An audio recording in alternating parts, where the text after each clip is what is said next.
All right, let's dive right in. Today, we're going to do something a little different. We're going to take one of the simplest words you can think of and, well, we're going to blow it wide open to see the amazing story that's hiding inside. It's pretty incredible how much history can be packed into something we say every single day. So you might be thinking, really? A word? It's a fair question. We use thousands of words a day and just don't think twice. But what if I told you that some of those words are like little clues? Clues to a much bigger, really fascinating idea about how we communicate. And this is our word, yesterday. We all know it, we all use it. It's so basic it's practically invisible, right? And that is exactly why it's the perfect place to start our little investigation. Because as you're about to see, yesterday is carrying a lot more weight than you think. So let's start by just breaking down what it actually means.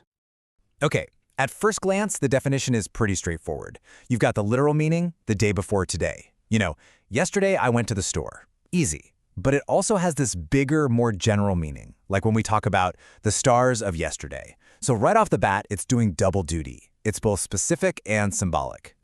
And it doesn't just hang out on its own. It's part of this little family of words that help us figure out where we are in time. You've got day, today, last night. They all kind of circle around the same idea of organizing our lives around the here and now. Okay, so far so good, right? A simple word, a simple job. But while digging into this, something else just popped right out. It was a tiny little note, almost hidden, but it changes everything. It's a clue. This is it. Yesterday is on the Basic English 850 list. Whoa. Suddenly, our simple little word feels a lot more intentional, doesn't it? It wasn't just born, it was chosen. But chosen for what?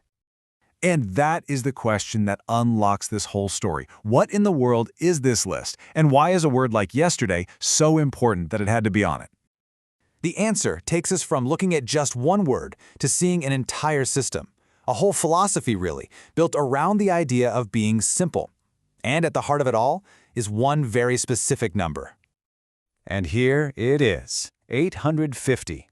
That number is the key. It is not random. It's the exact number of words on this special list, a deliberately tiny, carefully picked vocabulary designed for a huge purpose. And that purpose? Simple. Clear communication for everyone. The Basic English 850 list, or BE 850, isn't just a bunch of common words. No, it's an entire toolkit. It's 850 foundational words that you can use to explain almost any idea. Think of it as a system for making the English language accessible. Now, this is a really important distinction to make.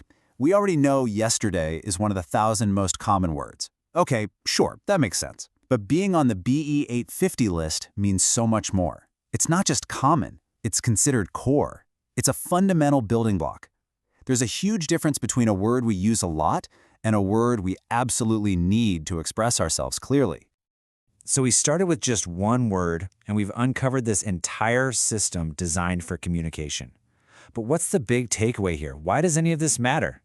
Here's the thing. It means that even the most basic parts of our language can have this incredible intention behind them. Yesterday isn't just a random label for the day that just passed. It's a tool, a carefully selected, vital piece in a machine designed to make big ideas simple and to connect people. And that kind of leaves us with one final thought, doesn't it? In a world that can feel so complicated, this deep dive into one little word shows you the incredible power of just starting with the basics. It really makes you wonder, in the way we talk to each other, the way we learn, the way we try to explain things, what could we all achieve if we just started with that simple core foundation? Something to think about. Thanks for tuning in.